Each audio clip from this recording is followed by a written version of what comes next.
Imagine, it's 1996. The dot-com boom is just revving up. You want to invest in the next big thing. You find a company whose stock has jumped hundreds of percent in a single year. Everyone says their warehouses are overflowing with high-tech inventory. But what if I told you that high-tech inventory was actually just fruit baskets? This isn't a joke.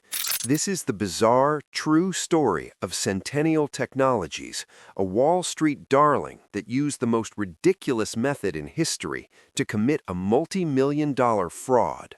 To understand the scam, look at the era, the mid-90s. The market was hungry, desperate actually, for tech stocks. Money was flying everywhere.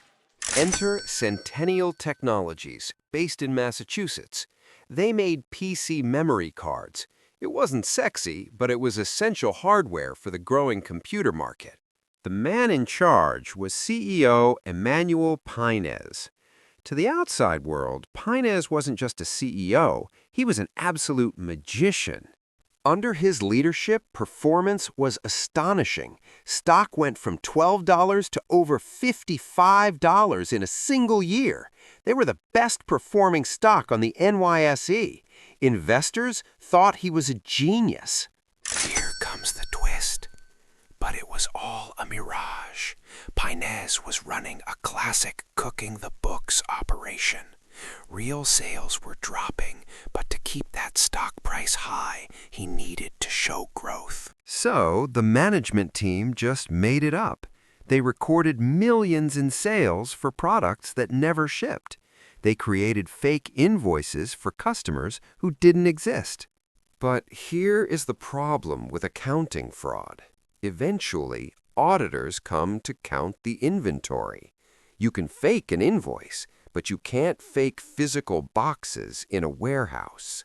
Or can you? When auditors demanded to see the inventory, the team got creative. They allegedly took generic holiday fruit baskets, slapped computer part labels on them, and shrink-wrapped them to look like pallets of tech hardware. Millions of dollars of corporate assets on the books were literally apples and oranges. A scheme like this only works as long as nobody looks too closely. By early 1997, the pressure was mounting. The board of directors began an internal investigation. The House of Cards collapsed in February 1997. Pinez was fired. The stock, trading over $50, reopened at barely $3 a share. Hundreds of millions of dollars evaporated overnight. Pinez didn't stick around. He was arrested shortly after, allegedly trying to buy a plane ticket to flee the country. The law caught up with him. He pleaded guilty to securities fraud, was sentenced to 5 years in prison, and ordered to pay over $14 million in restitution.